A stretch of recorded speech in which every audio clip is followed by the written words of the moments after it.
Conventional monetary policy involves management of the overnight interest rate called the federal funds rate.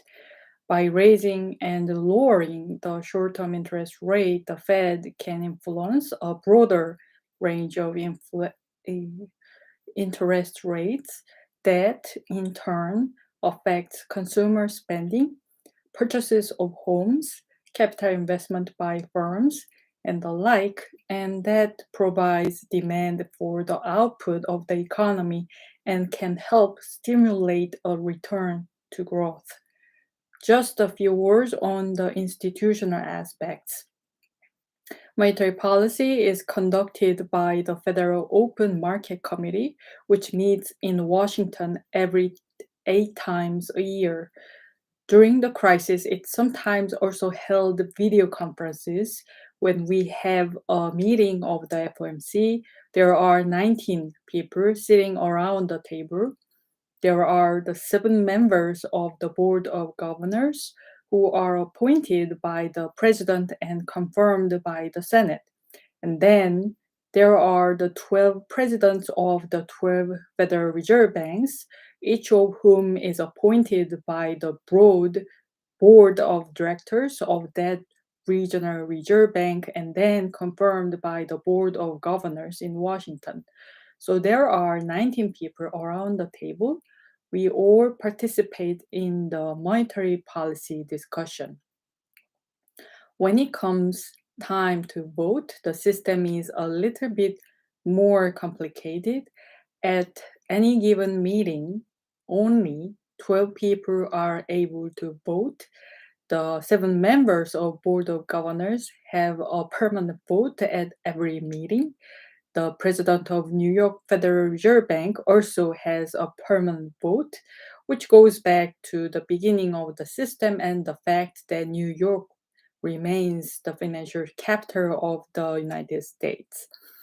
For the other 4 votes, there is a rotation system. Each year, 4 of the 11 other Reserve Bank presidents vote, and then the next year, a different set of 4 vote.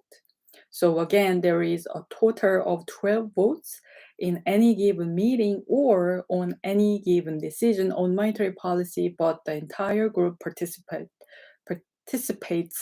in the discussions.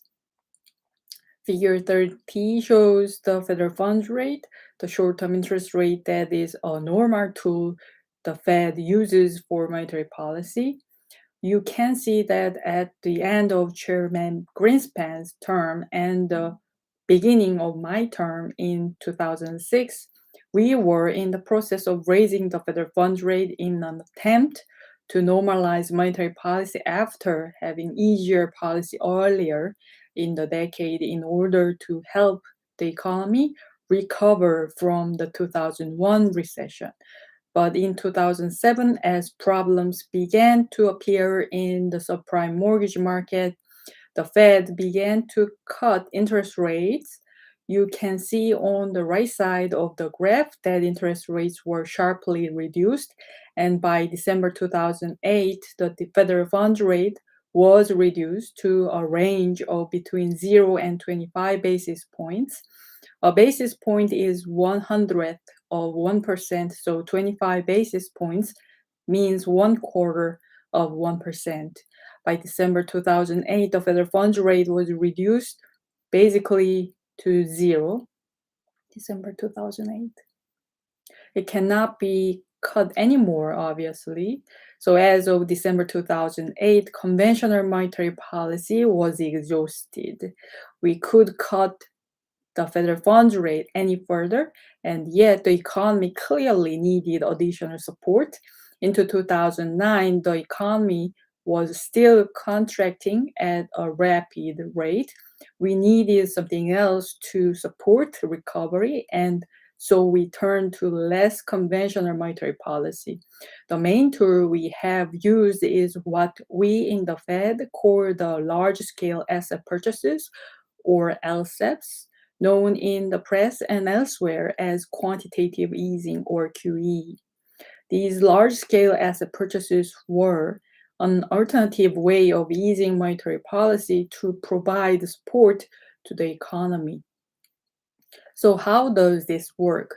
To influence long-term rates, the Fed began to undertake large-scale purchases of Treasury and GSE mortgage-related securities.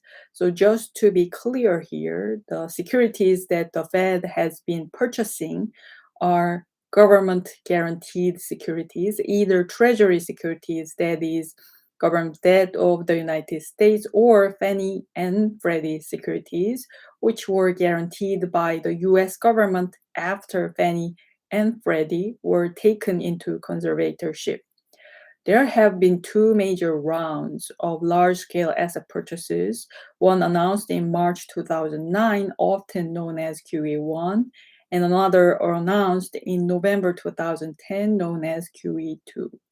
There have been some additional variations since then, including a program to lengthen the maturity of our existing assets, but these were the two biggest programs in terms of their size and their impact on the Fed's balance sheet.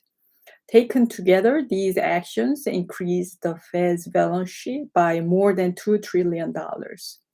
Figure 31 shows that the asset side of the Fed balance sheet to help us see the effects of the large-scale asset purchases. The bottom layer is the traditional security holdings. To be absolutely clear, even under normal circumstances, the Fed always owns a substantial amount of US Treasuries. We owned more than $800 billion worth of US Treasuries before the crisis began. It is not as though we began buying them from scratch. We have always owned a significant amount of these securities. So the bottom layer shows the baseline from which we started.